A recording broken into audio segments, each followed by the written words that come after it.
In this video, we're doing a backgammon bot versus bot. Thank you for joining me. I hope you enjoy this video. Please like and subscribe and you'll be notified every time I upload a new video. Let me know what you think in the comments below, what you'd like to see in future videos so I can work on that. I appreciate your super thanks. These small donations help me continue to create the high quality content that you enjoy. And with the membership feature, you can get exclusive access to the most popular videos. My book, Backgammon Backgame Strategies, is available. There's a link in the description to where you can get it. And if you're interested in lessons, please contact me via email. My email address is in the description. Again, we're doing backgammon bot versus bot. This is where we have XG play against itself, and then we can learn. So we're playing on a beautiful Jeffrey Parker board. Rain makes the XG boards. He makes beautiful XG boards. There's a link in the description to where you can get it. We're bearing off on the right. Purple is playing at the bottom, white at the top, split for the opening. Now with the 6-2, this is where you can hit. All right, double three. So 1, 2, 3, 4. Hits 2, 2 on the bar, and now 5-1 comes in with both. Now purple has a strong position. 4-1 will be able to cover and hit loose, unstacking the 6-point. 2-1 cannot hit that one on the 5-point, but hits on the other side. Thinking about a double, does double. 3-2. Okay, takes. You want to double more aggressively in gammonish positions at 5-0, 5-0, the first game in a 5-point match, because a doubled gammon gets you to the valuable Crawford score. Now 5-3 is going to point on head. Nice, strong 5 prime. Dance, and now with a 3-1, is going to bring one down, trying to make the 8-point. Double 2 can hit and bring another builder for the 8-point. Double 2 for white is going to hit, come down. All right, now with the 4-1 comes in with the 4 and advances. That duplicates the 6s that hit with the ones that escape. Double 2 is going to make the bar point. 6-4 will probably come around. Now white's in trouble. 6-1 is a great roll. Comes out and hits. 6-1 comes in, and now purple is starting to get stuck. All right, 3-2, that's good. Gets to advance both back checkers. And now with the 5-3, is able to point on head, making the 5-point and a solid 4 prime. But purple comes back with a 6-2, coming in and hitting from the bar. 5-1 is awkward, comes in with the 1, has to hit there. 6-3 will come in and pop out. Now white's going to need something really good. That's not great. Okay, puts him on the bar. Double 4 is a good roll. 1, 2, 3, and 4. Builder for the 8-point. Purple's trying to make the 8-point. Might slot it. No, not yet. Dances. Now a 6-4. Just trying to bring things in. 2-1.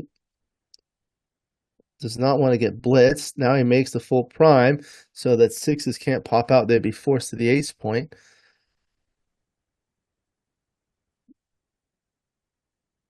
Now 6-3, the 6 is now forced. 4-3 can clear the 8-point. All right. Now 5s are bad. 3-1 is tolerable, barely. 6-1 will clear the bar point.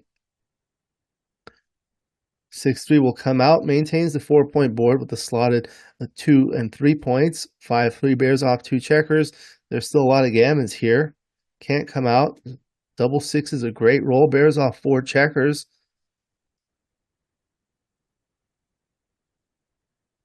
6-5, 4-3 will bear off 2 checkers.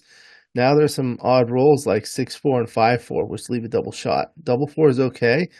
It's a very good roll. Double 5. Trying to save the backgammon. Still some backgammons here. 6-3 comes out, and now that's gin. So that's going to be 4-0. Crawford.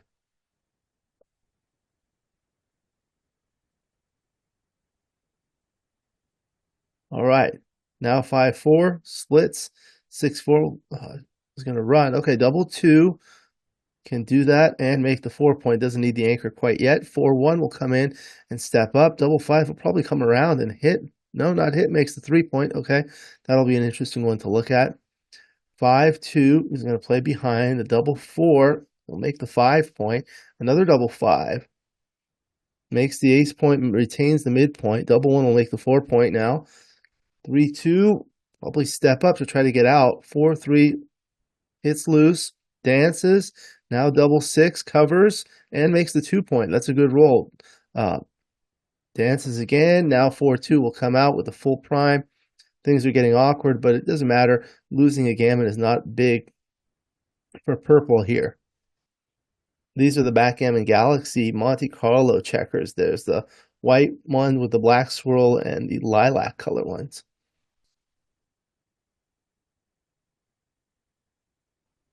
So 5-2. All right. After the match, we'll analyze it. Trying to save the gammon here. Double 6 is a good roll. That saved the gammon. Now it's 4-1. 1 away, 4 away, post Crawford. So that means purple has a free drop.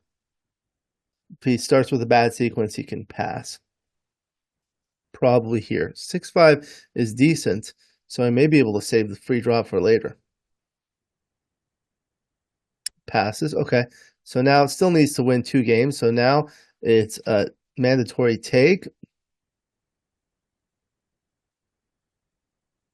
Now gammons are valuable. 4 white, 2-1. We'll make the slot the 4. Double 6 brings it around. Now up by 26 pips. Now the race is close, so you can advance the anchor. 5-4. Okay, that's really good for white. So now it's a simple race. I'm just trying to bring checkers to the 6, 5, and 4 points. Like that. You don't really want that semi-gap on the 5 points. But white is up so far in the race. Probably not going to be a big deal anyway. 6-4 brings 2 down. Now double 2 bears off 2 checkers. Could have borne off 3. Keeps rolling these awkward numbers that don't fill in the 5 point. Now you can fill in the 5 point. Double 4 is a good roll. Bears off 4 checkers. Let me know what you guys think about these colors. I think these are really colorful. I like them. 6-2 bears off 2 checkers. 6-4 will bear off 2. This is cruise control. Looks like white's going to win 2 points to tie the game, tie the match at 4-4. 1 away, or DMP, called double match point. DMP. So in DMP, there's no cube, there are no gammons or backgammons, and the game must be played to its conclusion. So the race becomes much more important. 5-4 will come in and hit loose. You could do that kind of thing at DMP. Now hit twice. 6-4 hits once. A lot of loose hits in DMP. 3-1. All right, 6-2. The 2 is forced, and the 6 will come out to the 18 point. 5-1 is going to hit loose there. 6-1 is going to hit back on the 18 point. And a 6-3, same thing. Going to hit on the 18 point on white's bar point. 4-2 makes the double anchor. The 2-4 is a pretty good structure, although not great timing. Probably have to play up, yeah, like that. Double 2, probably make the 9 point. There you go. 3-1's a little bit awkward. 2-1 will have to hit loose in the board. 4-1 comes in and hits back. Gives purple a little bit of timing. Come in and hit loose again. 4-1, same thing. Now there's a little bit of timing. Okay. You can afford to play back games like this at DMP, because gammon losses don't count. 2-3-4 is a little awkward, but especially here, because of the timing. When you have 3 anchors, you try to get all the checkers sent back.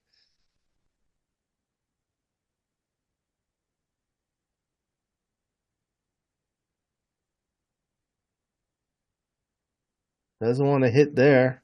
Doesn't want to have things recirculated.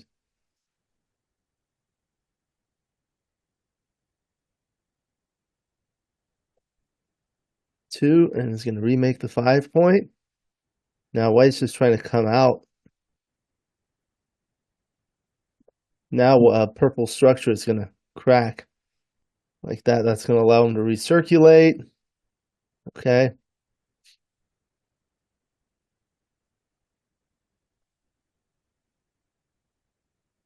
Doesn't come out there.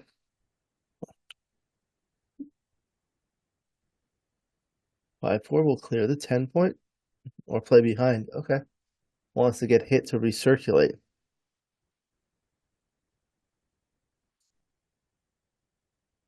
Double 5. That's awkward. 6-3 now.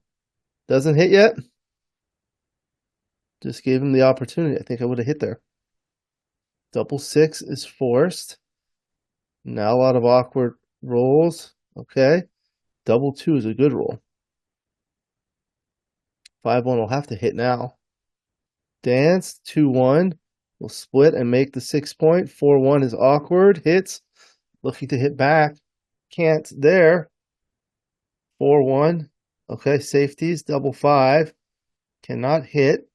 4-3 will come around and hit. Some return shots. That's not one of them. 5-3. That's great for white. Almost cinches it unless he rolls something bad here. The 5 is forced and the 3 will be there. Now white just needs to clear.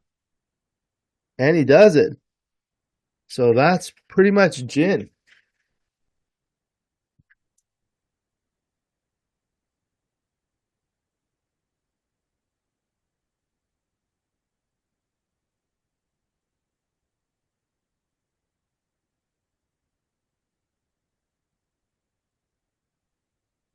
So it looks like that's it.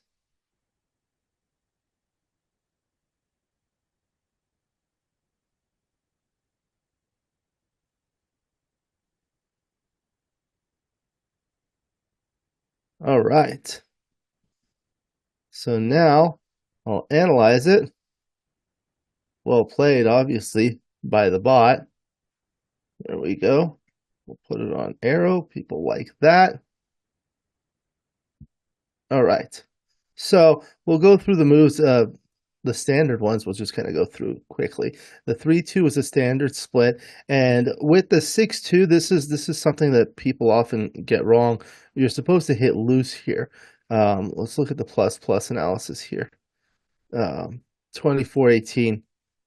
Okay, so now let's look at it on this board here. I think, yeah, when the checker is here, it's different. Oh, here you can hit, but yeah.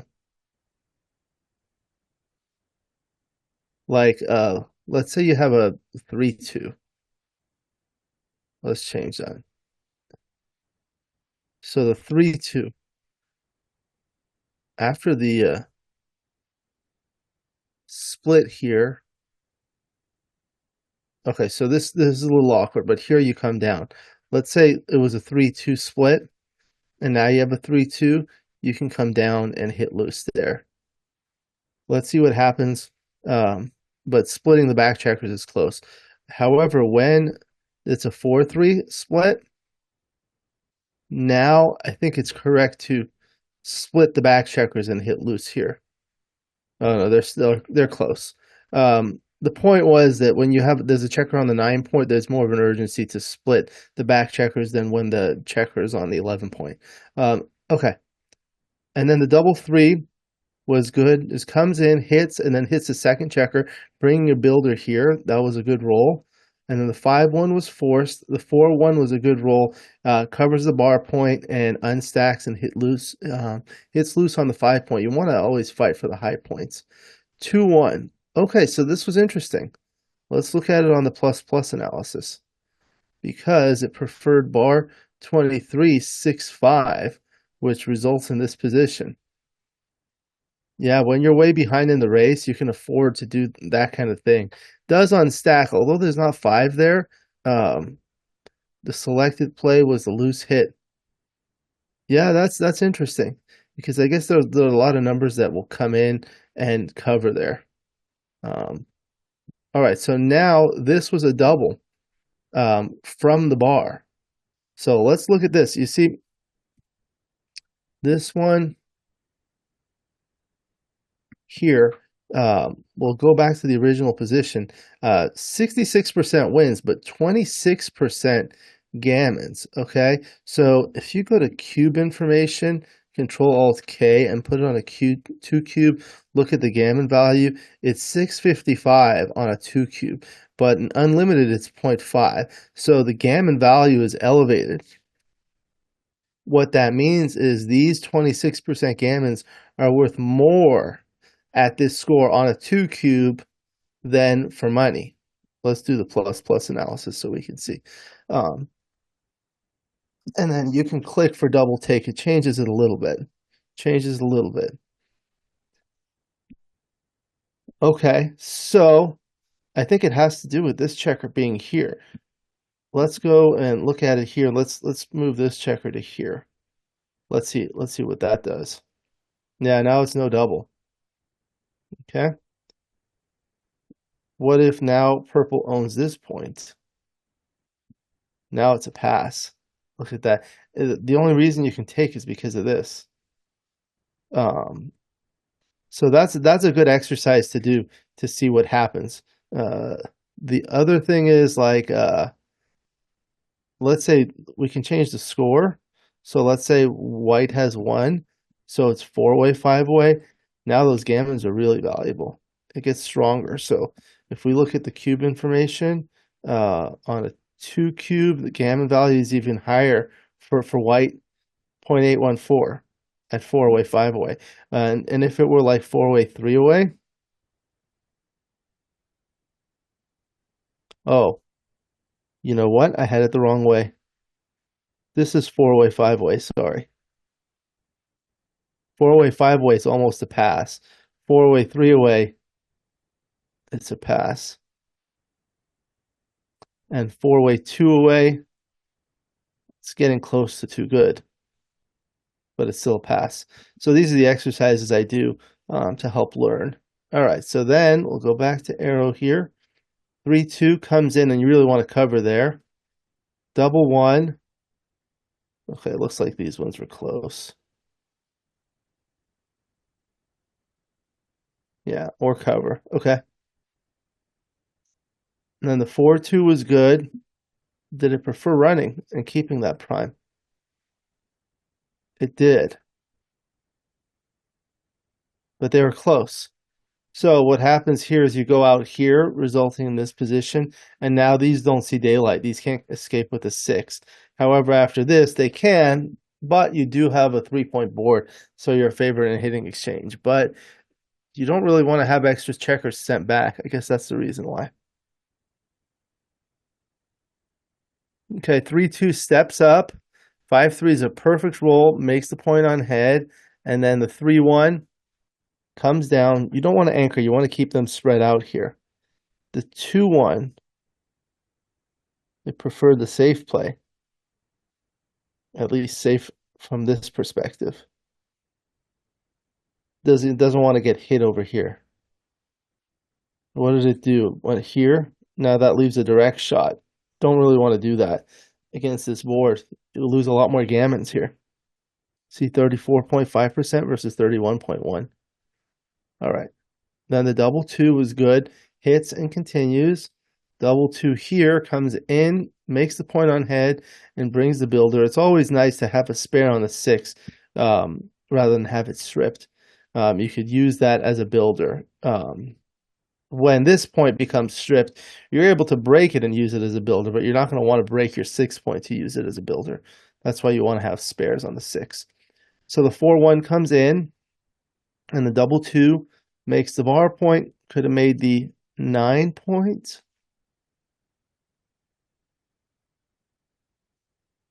Looks like those were close. 6-4 comes around. 6-1 is able to hit, trying to get out. 6-1 is awkward because the 1 is forced and the 6 you're going to have to play deep. All right, now the 4-2 comes around. Okay, straightforward. 3-2 just advances both checkers to see daylight, resulting in this position. Now they can get out. But there are a lot of attacking numbers, like 5-3 was a great one. Then 6-2 comes in and hits back. A lot of back and forth here. 5-1 hits back. 6-3 comes out. Double one steps up, safeties and points on heads shifting. Double four was a fantastic roll. And then the 5-3, these ones don't really matter. And it was just bringing things home. There was nothing special that happened here. Won the gammon to go to the Crawford game. All right, so game two. The 6-4, it's close, but I think it slightly prefers to make the 2-point there. The double two, no need to anchor here. Not really much threat. The 4-1 comes in. Looks like it preferred 13-9. Okay, they were close. Double five was a little awkward. Okay, so it didn't come around to hit. I guess there was an awkward fourth one.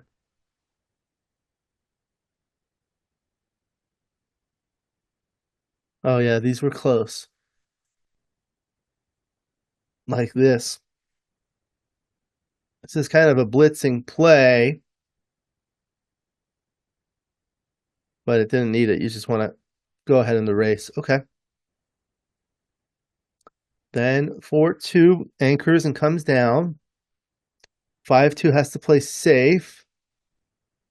And double four, you make the 5 point. Okay. Double five, can't move the back checker, so you want to keep the midpoint to maintain some sort of connectivity between the back checker and the rest of the army. So you just break the 11 point and make the ace point. That makes a 4-point board. Double one is a good roll, makes the 4 point. 3-2 steps up, and then you have to play the 3 there. It's a little awkward. 4-3, yeah, I didn't like breaking the midpoint where you can just do that. Okay. And then the double 6. So first you make the 3 point, then you make the 2 point, and then one checker down there. 3-1 closes it, and then there was nothing really. Double 3 closed the board, and white ended up winning a single game.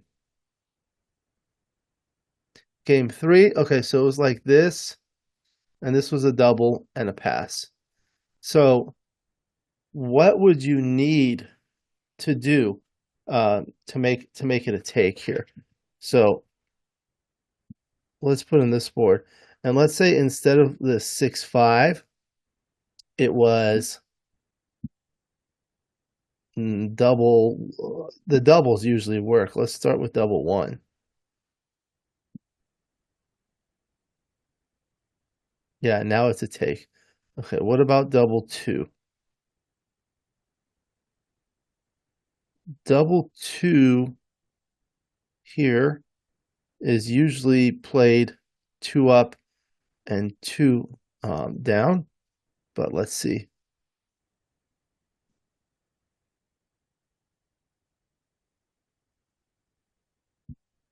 Or you could just go up. Yeah, this is the money play.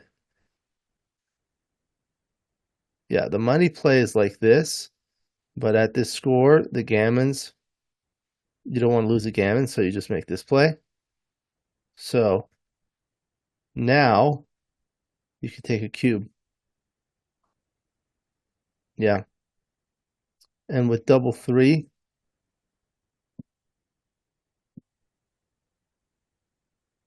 the standard play is 2 up, and the cross play is making the 5 point. Here, yeah, any of those is close. So let's say you do this and make the 3 point. What's the cube action? This is barely a double. And then the double 4s, double 5s, double 6s. Yeah, you really need something good. Like, let's say you hit here.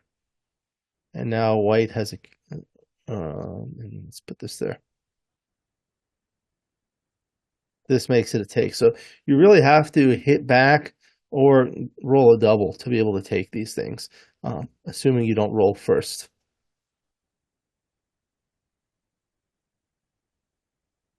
Okay, so then game 4. So now it's an automatic double and a take. The 5-4 was just a split. 4-3. This is the 2 up play. it's thematic in these kinds of positions. What else are you going to do? You don't want to really bring one down. You just bring two up. Not a lot of diversification here. Okay, so then we go to 6-4, makes the anchor. 2-1, anchors up and plays 6-4. Double six is a great roll. Double four. Okay, so let's see what it liked here.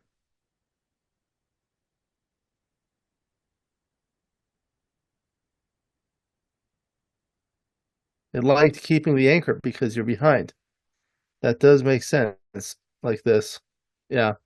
Anything where you're just like, look at that. That just results in this position. White's not likely to leave a shot, so you're going to have an insta board. You're going to have a 3-point board with almost anything next. Okay. Then 3-2, just playing safe. 5-4, these are all close. Double six was a great roll, and that was basically a race to the end of this game. Nothing special. Then it was the final game, DMP, double match point. So 3-1, now 4-1 standard split. 5-3 is able to hit over here. Sorry. 6-5 danced. All right, then the 3-2 just brings one around. 5-4, that was forced, and it looks like these other plays were all close. Okay. And then the 2-1 for white comes in and hits twice. You do that at DMP. It just wins more games. Okay, then the 6-4 was forced. 3-1 comes up. 6-2 comes out to the 18 point. Okay. And then the 5-1 was good hits, but a lot of back and forth hits here.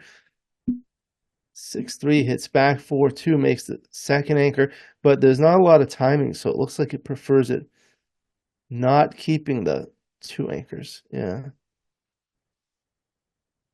Like for a good 2-4 back game, you're going to need 60 pips, 80 pips of timing. There's only 24 here, not enough. 4-1 doesn't want to hit, doesn't want to get things recirculated. So this becomes interesting. So this is right. Okay, so yeah, the 3-4, you have much better timing for a 3-4. The higher the anchors, the less timing you need. But with white's three checkers back, it's going to be really awkward. So let's see. Double two makes the 9 point.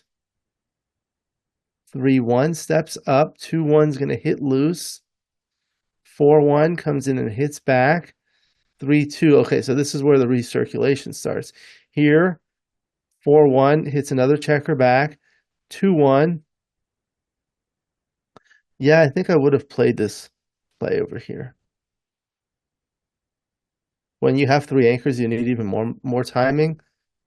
So you want to put a spare here to pop out. 6-4, this is where you slot the back of the prime to get it counter recirculated to break the opponent's timing. 4-3, okay. Could have done the 9-6. I might have done that one. Yeah, they're tied. The benefit of this is there's a lot of numbers that allow you to recirculate. You're trying to get these all hit to come back to the other side and make an outside prime. Okay. 6-4 makes the prime and steps out. White's looking not to hit. 6-2, trying to recirculate this again. Another 6-2 for white comes in there. And then the 5-4 comes in and covers. 6-3 is going to come around without hitting. Now the double one trying to recirculate things. 5-3, and you see you can slot behind. What that does is it counter recirculates this checker if you're hit with a 1, like a 5-1 or 6-1. This comes around and you're able to maintain this prime while the other checkers come around, and hopefully that forces the purple to bust and then break the board, basically crunch the board. Have these checkers all in the deep points so that if you were ever hit, it would be difficult to contain them because you come in and you're ahead of the prime. So the 4-1 wanted to block the 6s. 2-1 remakes the prime, doesn't want to hit. 2-1 here. These were all close. To get like really accurate data for this, you really want to do a 4-ply huge rollout, but that takes hours. Okay, the 3-1 prefer coming in like this. Purple would rather have this checker come back over here to be able to make an outside point. So that's why he's slotting it. You don't want to really allow him to do that. 5-2 comes in with the 2. All right, the 5-4 and the 5-4. Okay, so that killed the 5s and 6s. So there are no 5s and 6s. So kind of did that to unkill the 6s, but not a great idea because there's a spare there. So the 6-1 hits and splits, trying to recirculate some more. 6-5 comes in. And 3-2 goes there. 4-2 doesn't hit. Doesn't want to hit. 6-1 plays that way. And 6-5 makes the points. 5-3. So this is what you're trying to do. Force purple to go forward like that and break the board, or crunch the board, should I say. Okay. And then the double 1 couldn't come out. 4-2. Should have just broken this point. This is going to be hard. Basically, the hardest point to clear against multiple anchors is usually the 1-6 away from the lowest anchor. And in this case, that's the 8 point. But the next one is going to be the 9 point. The 9 point is difficult to clear because you cannot safely play 5s and 6s off that point. Okay, and you cannot play 5s or 6s off this point. The only way you can play 5s and 6s are 6s from the bar point and 5s from the 6 point. So that's where it gets pretty awkward. A roll of 6-5 next would be really awkward. Left a shot here. Yeah, so this one leaves a, yeah, let's do the plus plus, because what happens is this leaves a lower blot, whereas this leaves a blot out here. It's much easier to clean this up than it is to clean this up. Just in general, remember, this is a lower blot because it's lower than the highest remaining point. This is a higher blot because it's higher than the highest point, okay? So, first of all, this can only be hit with a 6. This one can be hit with a 1, 2, or 3. Okay, so many more numbers. What was it? This is 6 and 5, 1. That's 13 numbers. And this is 27 numbers, twice as many numbers. And even if you're missed, it's going to be very difficult to clean this up. So that's what you should know about higher blots and lower blots. 6-2 didn't hit quite yet. Okay, so that was interesting. I might have considered hitting here. But I guess you want him to break this prime a little bit further first. Double 5 was very awkward. 6-3 here, again, doesn't hit yet.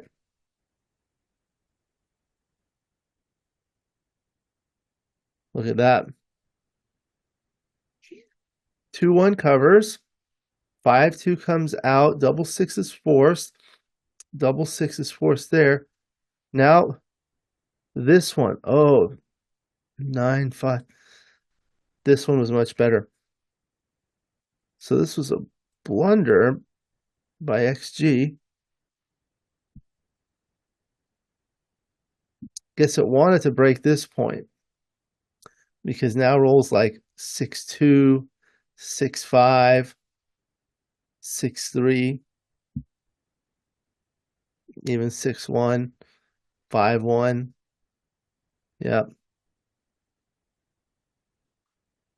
However, here, you might run into trouble later. This will be an interesting one to look at. 5-1 hits there. Okay, 2-1 couldn't come in. Now it covers. And the 5-2 looks like it prefers coming out like this. Yeah, you don't want to leave the blot. This is too close. This is farther, has better coverage of the outfield. All right, then the 4-1 was played there. Double five. Okay, so let's see. What are the options for this double five here? So it prefers this, which results in this position. Nice outfield coverage. What did it prefer? This? Yeah, this one's too close. And you really want to keep one back like a goalkeeper. So he can't play safe with like 5-3, 4-3, something like that. Then the 4-3, see there it hit. The 5-1 was awkward. 5-3 came around, and that was pretty much it. So that was it. That was another Backgammon Bot versus Bot match. I really enjoy these ones because you can learn a lot by watching the bot play. It's really useful to learn when you're watching top players, and when you have XG, that's the best player in the world. You can just watch it play against itself, and it automatically transcribes itself. So you have that, and then you can go through and look at the errors and find some interesting plays. This is a really good way to learn.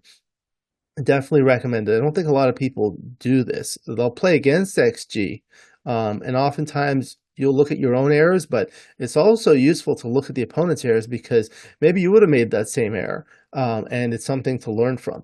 In any event, you look at these ones and you look at the errors, you look at the right play. Sometimes the right play was difficult to find. So you look at them, you can modify the position, you can modify the score to see if those things affect things. We saw in a gammonish position at 5-way, 5-way, for example, you can double more aggressively. Because that doubled gammon gets you to the valuable Crawford score. And then at other scores, if a doubled gammon wins you the match perfectly, you can be a little bit more aggressive. All right, so that was another Backgammon Bot versus Bot video. Thank you for joining me. I hope you enjoyed this video. Please like and subscribe, and you'll be notified every time I upload a new video. Let me know what you think in the comments below, what you'd like to see in future videos, so I can work on that. I appreciate your super thanks. These small donations help me continue to create the high-quality content that you enjoy. And with the membership feature, you can get exclusive access to the most popular videos. My book, Backgammon Strategies, is available. There's a link in the description to where you can get it. And if you're interested in lessons, please contact me via email. My email address is also in the description. I look forward to seeing you in future videos. And until then, keep rolling your dice.